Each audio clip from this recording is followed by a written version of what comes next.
Halo, jumpa lagi dengan saya Suster Julita atau Suster Octaviani. Dan kali ini saya mau cerita tentang kejadian yang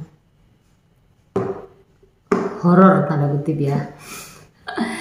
Kejadian yang ini loh, apa maksudnya, yang bikin kita itu kadang-kadang itu tanpa kita cari tahu sumbernya sungguh, tapi karena kita sudah diliputi takut gitu ya, cemas gitu, lalu kita menjenderalkan bahwa oh ini gitu. Tanda kutip gampangnya gini lah, tanpa kita tahu keasliannya atau keberadaannya gimana, tapi kita udah menyimpulkan di sana tadi ada putih-putih, ada setan atau gimana gitu. Kisah horor di biara judulnya. Oke. Jadi teman-teman, bapak saya itu mengajarkan kepada kami anak-anaknya itu di mana bumi dipijak, di situ langit dijunjung. Mau mengatakan apa? Dimanapun kami ditempatkan tinggal atau berada, adat istiadat, kepercayaan, norma, hukum yang berlaku di situ, ikutilah dengan baik. Tetap sopan santun. Jadi jangan merasa, aku nggak percaya karena bukan orang sini makanya gini. Enggak, no. Jadi di mana bumi dipijak, di situ langit dijunjung. Lantas, saya, catatan yang pertama tadi itu ya, yang kedua adalah saya adalah tipe orang yang rasional. Rasional itu apa ya? Ya semuanya dipikirkan secara rasio gitu ya. Masuk akal gitu lah ya. Kalau ada sesuatu tuh harus dicari, kenapa ini harus begini, harus masuk akal gitu. Kalau nggak masuk akal itu ya harus dicari biar masuk akalnya tuh gimana gitu ya. Perasaan iya sih, cuman nggak terlalu mendominasi untuk misalkan kalau ada apa lalu dimasukkan ke mistik. Tapi yang ketiga ini lagi ya, saya juga percaya bahwa di dalam dunia ini ada yang kelihatan dan yang tak kelihatan, seperti dalam doa aku percaya di agama Katolik. Di sana dikatakan kan, ada kan, itu juga yang mendorong saya, bukan musyrik ya, ini yang keempat adalah bukan musyrik, tetapi saya selalu punya, bukan kepercayaan, tapi punya gini loh. Manusia itu kan tinggal di dunia dengan segala macam hewannya, segala macam makhluk hidup yang lainnya gitu kan. Tetapi kah di dunia lain, misalkan loh ya, ada yang katanya tinggal di suatu tempat gitu ya, makhluk yang tak kelihatan. Karena kebetulan saya kan tidak punya indera keenam nih ya. Jadi tinggal di sebuah rumah, di ruangan atau di pohon atau di mana. Kembali saya bukan musyrik, tetapi saya punya kebiasaan kalau saya datang ke suatu tempat yang baru, ke suatu ruangan yang baru, saya selalu mengatakan saya datang kula nuwun, izin. Karena bagi saya pun manusia, kalau kita itu bertamu ke tempat orang lain harus izin gitu kan. Sementara apalagi saya dengan yang tak kelihatan, bisa jadi dia di situ lebih dulu daripada saya. Kemudian saya datang, saya tidak akan mengganggu dia. Maka selain saya kula nuwun, saya datang ke sini untuk misalkan tinggal beberapa hari. Kalau kamu ada di sini ya kita saling bekerja sama. Dan yang pasti saya selalu mengatakan duniamu, duniamu, duniaku, duniaku. Aku tidak mengganggu kamu, kamu jangan mengganggu aku, dan aku tidak melihat kamu. Biarkan kita hidup secara berdampingan. Saya selalu mengatakan itu. Karena catatan yang kelima atau keenam tadi ya, saya bukan orang pemberani, tapi saya juga bukan penakut. Artinya apa? Karena saya menyadari saya bukan orang pemberani dan saya bukan orang penakut, maka saya meminimalisir hal-hal yang membuat saya itu halusinasi atau berpikir yang tidak-tidak. Maka kalau saya nonton film horor, saya amat tidak sering gitu ya. Kalaupun mau pasti dengan teman rame-rame, kalau sendiri tidak pernah. Dengan teman pun kalau saya bisa menawar, saya mending nonton yang lain gitu. Karena apa? Karena kan selalu terbayang-bayang dalam diri saya. Misalkan tiba-tiba kita lagi jalan, di film itu kan, itu nanti akan kebawa untuk saya. Jadi saya takut untuk bangun pagi olahraga, untuk keluar malam bikin kopi, atau pergi kemana, pulang kemalaman. Nanti saya takut. Maka lebih baik saya tidak. Nah, dari 5 atau 6 catatan tadi, saya mau berkisah apa? Jadi di biara itu, pengalaman pertama ketika saya di novisiat. Itu pengalaman pertama yang saya tidak ngerti sampai sekarang tuh nggak bisa saya pecahkan. Mungkin karena waktu itu saya rasionalnya belum terlalu jalan. Tetapi begini, ketika saya tidur di novisiat, di salah satu halaman novisiat itu kan ada pohon belimbing ya, pohon belimbing. Beberapa malam, hampir setiap malam saya selalu bermimpi ada ketemu sosok sesuatu lah di pohon itu gitu ya. Dan itu tuh buat saya tuh kayak ngerasa saya ini nggak mimpi loh. Saya ini sadar gitu ya, sampai tiba-tiba itu ketika dalam keadaan sadar dan benar-benar sadar, itu ada bola-bola air menghantam pipi saya, ceprot, lalu ke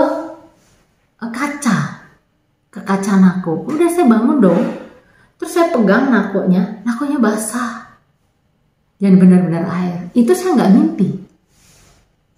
Peristiwa pertama. Yang kedua, malam berikutnya saya bermimpi lagi, hampir mirip. Yang membuat saya heran ketika saya terbangun itu, kamar berikutnya itu kalau orang Jawa itu ngelindur ya.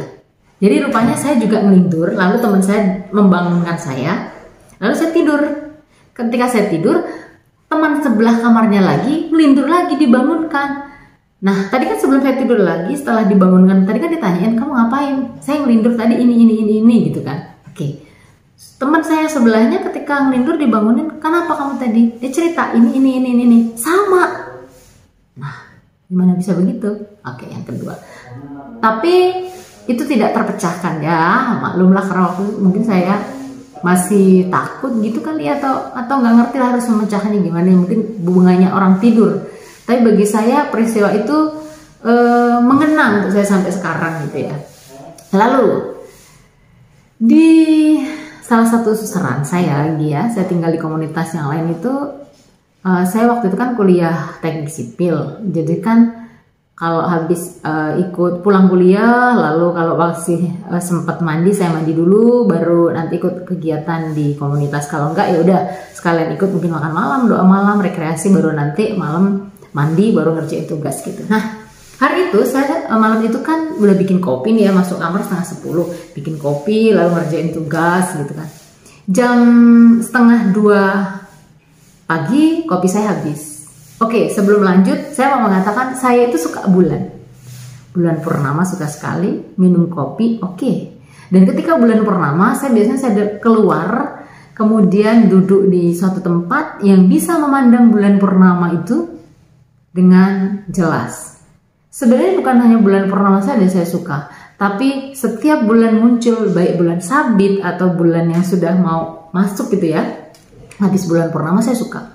Lanjut cerita, karena saya suka bulan, waktu itu saya ingat bulan purnama 1:30 pagi kopi saya habis, saya mau ke refter untuk buat kopi. Nah, jarak antara kamar saya dengan refter itu kan jauh karena saya tidurnya di luar Pulau Surah. Saya jalanlah keluar, saya pandang gitu kan. Oh, bagus sekali bulannya, seneng kan saya kan. Tiba-tiba ini kok di bawah pohon pisang itu ada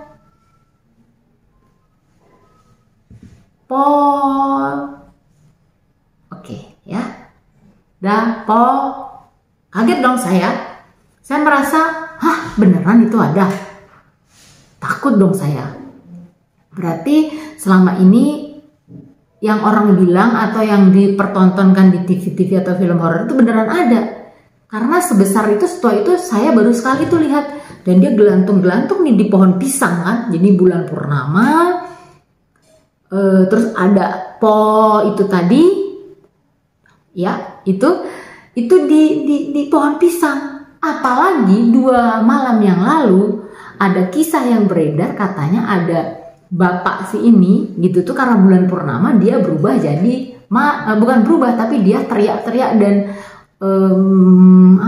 bersuara seperti harimau. Katanya dia itu punya ilmu harimau, macan putih gitu, macan putih, dia akan kambuh kalau bulan purnama. Jadi saya semakin takut dong, bulan purnama ada di pohon tadi. Tapi saya sudah takutin, saya malah gila, ini beneran ada nih kayak gitu.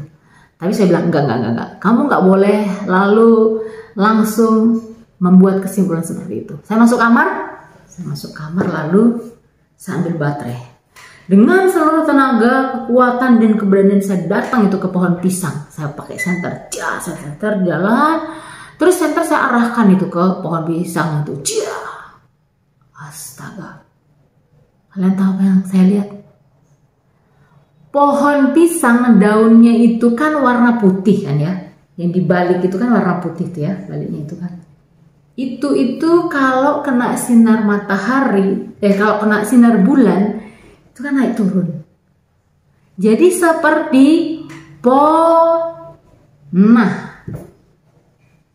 langsung dek, saya bilang, oh saya kira apa? Ternyata daun pisang yang kena sinar bulan. Gila gak sih? Saya lalu tertegun di bawah pohon pisang. Saya mengatakan, ini nih yang bikin rancu dan hancur pikiran kita, hati kita. Kadangkala kita hanya melihat sekilas tanpa kita tahu kebenarannya ada apa. Coba kalau tadi saya nggak ngambil center lalu saya lari, besok saya akan mewartakan pada para suster lain yang di komunitas itu, di bawah pohon pisang itu ada apa? Ya. Jadi jangan ke sana, karena tadi malam saya ketemu di bawah pisang itu. Gila nggak sih? Itu yang pertama. Yang kedua, di suatu pagi di komunitas lain, jadi waktu itu mau gereja, semua sudah sepi. Waktu itu jam 5:15 pagi, semua udah sepi, tidak ada orang. Dan di kamar lantai itu tuh saya tahu sedang tidak ada tamu, maka praktis saya tinggal yang terakhir karena saya memang mau minum air putih karena saya sedang pusing, saya mau minum obat. Padahal kan 1 jam sebelum misa nggak boleh minum kan, tapi Tuhan saya pusing. Nah ketika saya mau minum obat yang tadi, tiba-tiba dari kamar itu yang selama ini isunya kamar itu ada sesuatu yang bunyi-bunyi sendiri, misalnya kursi bunyi kalau malam, lampu sering mati sendiri, meja sering bunyi. Ini bunyi jam 4:30, jam 5:15 tuh saya mikir dong, di atas tuh nggak ada tamu gitu. Sampai tadi malam, kayaknya waktu kita semua masuk kamar nggak ada tamu, kok ada bunyi? Tapi saya bilang enggak, ini harus dicari itu bunyi apa gitu kan. Supaya saya tidak membawa a priori saya bahwa di kamar itu ada itu. Gitu. Oke. Saya masih berpikir waktu sudah tinggal 15 menit lagi, kalau saya cari itu ketemu nggak ya gitu kan. Atau saya terlambat nggak ya ke gereja. Akhirnya apa? Akhirnya saya putuskan, oke lah nanti aja daripada terlambat. Ketika saya jalan mau berangkat ke gereja, ketemulah sama satu suster, jepret. Nah, saya tanya, suster datangnya kapan? Oh kami datangnya tadi malam 12:30. Apa kata saya? Saya sekali lagi bukan orang yang tidak percaya bahwa mereka ada yang tak kelihatan tadi. Tetapi saya percaya bahwa mereka untuk saya, orang-orang yang tidak punya indera keenam, gak akan sedemikian gampang menunjukkan, gampang memberi bunyi-bunyian. Karena saya tahu mereka punya dunianya dan saya punya dunia saya. Dan saya selalu menghargai, menghormati mereka. Saya minta mereka untuk tidak sembarang-sembarang berjumpa karena nanti menakutkan saya gitu kan. Itu juga membuat saya tuh kalau ada apa-apa harus ketemu sumbernya itu apa. Gitu ya. Kadang-kadang kalau lagi kerja tiba-tiba saat putih apa? Saya cari kejar, ternyata ada kucing lewat. Ternyata ada suster yang lewat sedemikian cepat. Jadi sekali lagi, bukan saya tidak percaya, padahal itu percaya. Tapi saya juga bukan musyrik yang tadi mengatakan kalau datang di suatu tempat atau pergi atau apa lalu kula nuwun, izin dan terima kasih. Seperti saya, kalau saya sehat dan tidak sedang pergi, saya selalu olahraga pagi jam 3. Semua orang masih tidur, masih gelap. Saya nyalakan lampu di luar supaya kelihatan yang di kapel itu ya, karena saya olahraganya kan hanya muter-muterin kapel, susteran, terus parkiran gitu. Saya selalu katakan, saya hanya mau olahraga. Tolong saling membantu, saya menghargai kamu, tolong hargai saya juga. Saya minta maaf kalau saya melakukan sesuatu yang saya tidak tahu. Misalkan mungkin tidak sengaja, apalah nginjek atau apa gitu. Tapi itu di luar kendali saya, di luar pengetahuan saya, dan saya tidak sengaja. Maka mari kita berpikir positif, selalu menghindarkan diri dari hal-hal yang kalau tahu bahwa titik lemahnya di sini, seperti saya bukan orang pemberani, maka saya tidak nonton yang membuat saya takut. Lalu cobalah untuk rasional itu baik, walaupun tidak baik untuk kalau selalu, tetapi rasional dan juga hati perlu dikolaborasi. Oke, terima kasih banyak atas kebersamaannya. Kisah horor di Biara.